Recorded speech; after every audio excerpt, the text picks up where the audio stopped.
Continua a conversar aqui com o Gilberto Mendonça Teres, está lançando Linear G. Queria perguntar o seguinte: você já teve obras suas traduzidas para italiano, inglês, francês, até para búlgaro? Pois é, agora, agora numa arte que envolve tanto a palavra, como o senhor vê o resultado dessas versões? Cada tradutor foi um técnico. Né? Ele dominava a língua portuguesa e era também uma pessoa que escrevia na sua língua.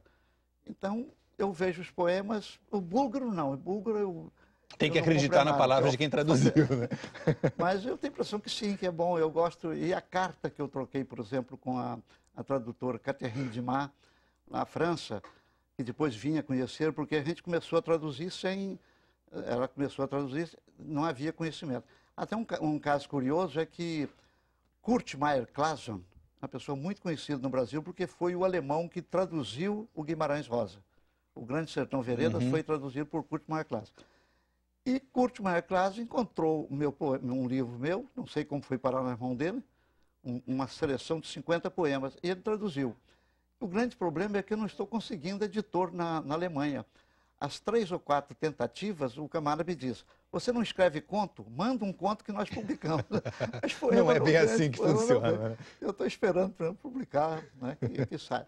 Mas eu acho que sim, que foi bem feito. Cada tradução é uma nova criação. Eu acho sim. Quer dizer, o senhor assina embaixo, está aprovado. Perfeito. Eu sei que eu tentei traduzir alguns poemas em francês, conheço bem o francês, mas não consegui. Deve ser muito difícil, mas por isso que eu quis perguntar, porque deve ser tão difícil, porque não são palavras, as palavras estão ali, mas é muito mais que isso. É, porque na linguagem poética não é só o significante. Falou em silêncio, por exemplo, mas não é aquilo. Por trás dele, a raiz dele, o poeta tem que ser culto, ele tem que ler. Né? Então, ele joga muito tempo, ele conota muitas ideias. A própria métrica é totalmente outra.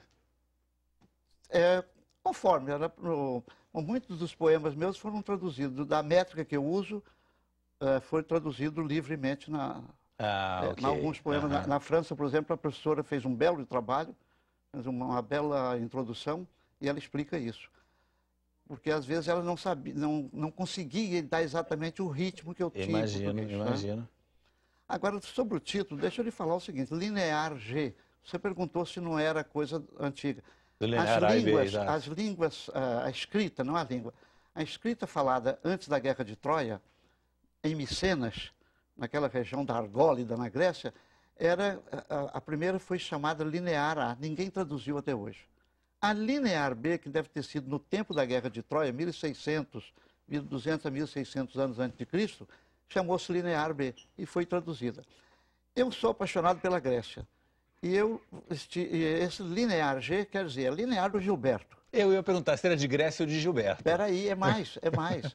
É o G do Gilberto ligado ao G de Goiás, ligado ao G da Grécia. A Goiás, lógico. Ligado ao G da Grécia e ligado a outra coisa.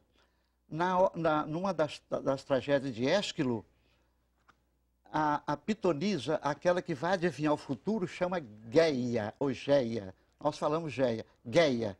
É o G, em grego, é terra. Perfeito. Então, há um conjunto de raízes que vai explicar o Linear G. Com essa explicação, eu termino o Globo News em Pauta. Muito obrigado, Gilberto Mendonça Teres, por ter vindo aqui ao programa, essa aula que o senhor deu aqui para a gente. Muito obrigado. Obrigado, Beth, Eliane, aliás,